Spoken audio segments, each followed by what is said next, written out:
مسئولان محلی هرات میگویند که در آینده نزدیک کارهای عملی پروژه تاپی آغاز خواهد شد. والی هرات تاکید دارد که زمین‌های مسیر خط لوله تاپی استملاک شده و کارهای عملی این پروژه از بهر آغاز آن جریان دارد. پروژه تاپی در سال 2016 از سوی رهبران کشورهای عضو در هرات افتتاح شد. طول خط لوله گاز در مجموع 1814 کیلومتر است که از این میان 816 کیلومتر از خاک افغانستان عبور می کند. در مورد تاپی هم بسیار مسائل کوچک است که شاید به خاطر از اداره محلی هم نماینده های یا کسانی را به مرکز بفرستند که بحث استملاک و بعضی مسائل بسیار خرد است که ان شاء الله مشکل حل است و هم قریبا شروع خواهد شد.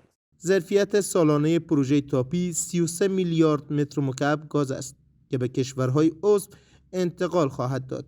حکومت افغانستان سالانه 500 میلیون دلار را بابت حق عبور خط لوله گاز از کشورها دریافت خواهد کرد. با این حال آگاهان اقتصادی بر این باورند که آغاز به کار این پروژه میتواند بر بهبود وضعیت شغلی و اقتصادی مردم تاثیرگذار باشد. حالا که امارت اسلامی آمده و امنیت تامین شده، ما امیدوار هستیم که این پروژه کار شروع شود و از هر امکاناتی که به عنوان کمک به ما میتن بهترین کمک برای ما تقویت زیرساخت‌های اقتصادی است و توجه به برنامه‌های اساسی اقتصادی است که برای مردم کار خلق کنه و این یگانه راهی است که میتونه افغانستان به ثبات برساند.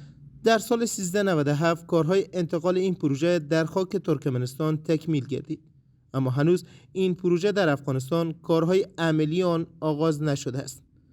در حال حاضر مسئولان اداره محلی هرات اطمینان می‌دهند که مردم در آینده شاهد آغاز این پروژه خواهند بود.